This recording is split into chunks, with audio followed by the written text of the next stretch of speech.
This is recording.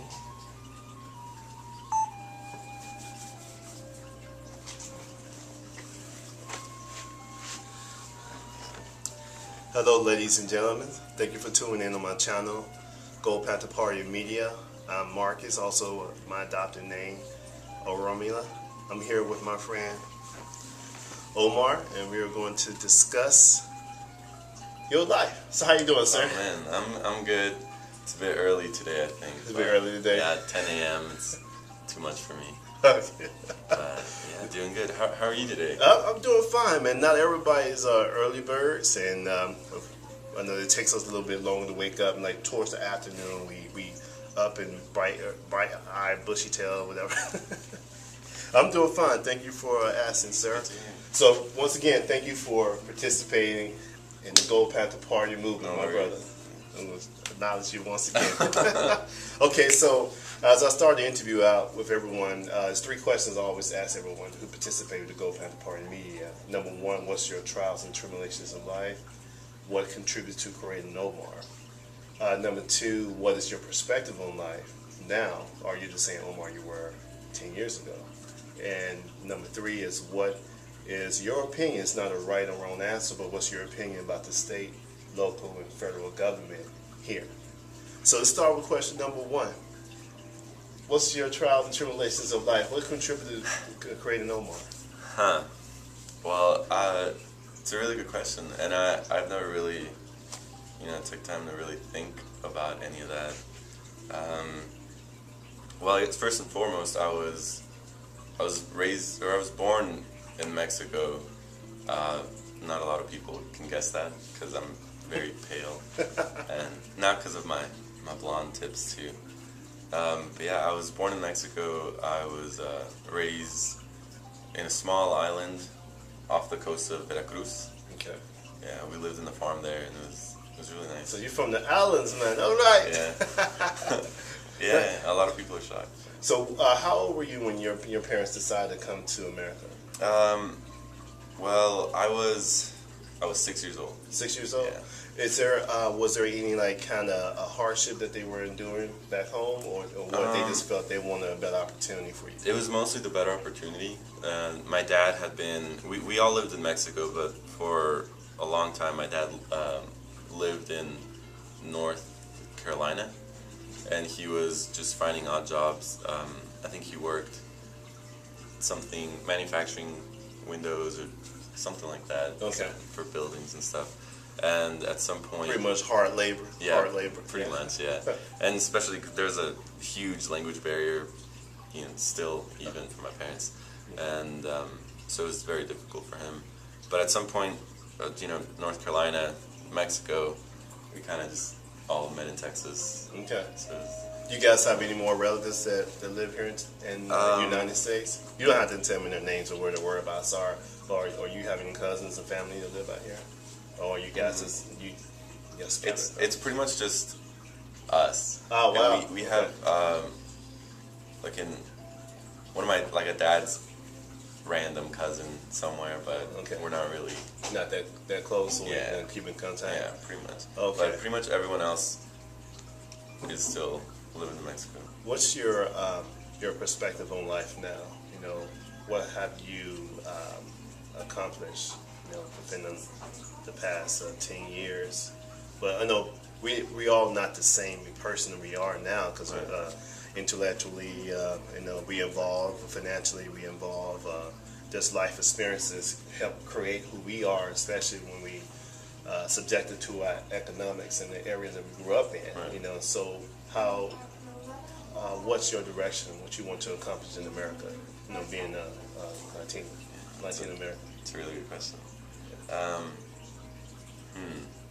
Well, I think luckily I was blessed with really, really great parents. They're always business oriented, and they've worked really hard to build everything for us. Right. So thanks to them, I've lived it's been a pretty comfortable life. Good.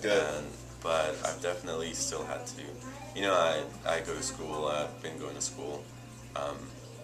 And I'm actually going to go back to school. My man, education is power as always. Yeah. I got my associates, and then took a little break, been doing massage therapy stuff, and I'm gonna go back and do. So this man is a healer till you place those hands on you and recover. Yeah. And I'm thinking I'll go back and do some physical therapy. Nice. To kind of supplement what I already know. Exactly. Into the things. So I think we spoke a little bit about this off the camera and everything. So you felt as if living here in Dallas-Fort Worth, Texas, you haven't endured any kind of prejudice or discrimination in any kind of way being a Mexican American? I haven't specifically, but I feel my brother and I are like really light skin tone, and we don't really have any accents to our to our English. Speak, yeah, because you speak very intellectually. You sound American, so you don't sound like a Mexican. So I can see how they might perceive you differently. So I guess in many ways that kind of makes sense as well, because between everywhere, not only in Texas, but a lot of people unfortunately are being profiled, and we are scrutinized and slander but however, you haven't experienced those type of things, and it wasn't a setback, anything. So that's a good thing, man. Yeah. And you haven't witnessed anyone from Latino, Mexican, or Puerto Rican descent. You haven't witnessed any kind of prejudice here in Texas. Not directly, but it's all over the news, all over TV. Yes. How does that make you feel? Listen to this. They paint Mexican Americans here in the United States as these rapists and sexual predators, and just all you guys do is drink and party, which is far from the truth. I wish. Yeah. You guys are doctors, you're lawyers, you're Right. attorneys. Y'all fight in the military here. Y'all build businesses and build corporations. Unlike, unfortunately, our president doesn't really see it that way. But we're going to make that change, and we're going to change the narrative, and we're going to make sure to let people know that Mexican Americans, Latino Americans, Puerto Rican Americans are here to stay, and they built this country. They helped build this country. And so, what's your opinion about the state, local, and federal government? I think it's a bit of an unfortunate state, the way that people are being painted now. I think I feel like it's based a lot on like fear, because something they don't understand, something that's different. Obviously, I've lived around the Hispanic community, and everyone I've ever met has been nothing but nice to me. So it's unfortunate that things are the way they are, and how can we change that? This is just your opinion. It's not a right or wrong answer about how to change the people's narratives and what they think of Mexican Americans here in the United States. It's not a right or wrong answer. However, there is a void there. There's a lot of.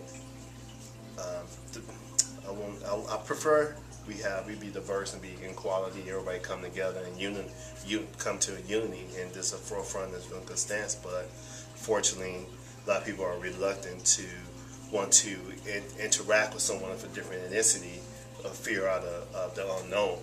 So how can we, extend our hand out to them? I'm being a black man, you being a Mexican man. How can we extend our hands out to help them change their mind, help them change their mindset? I think on a personal level, I think it's just something you have to look at, not as fear of the unknown, but something to gain by knowing somebody who's completely different from you. Okay. But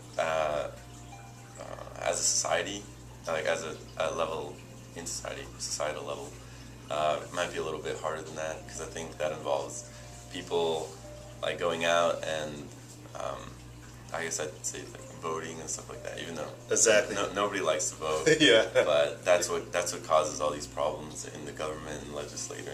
Exactly. People of our different ethnicities need to take the time to go out and vote, because that's the only way we can change the narratives and change America's perspective on people and get some legislation that's going to benefit everyone, just not one specific class of people. So say something in Spanish, man. Hola, ¿cómo están todos? All right. Thank you again, Omar. Appreciate Oh, you my- taking the my time to pleasure, man. participate in the Gold Panther Party Media. Thanks for having me.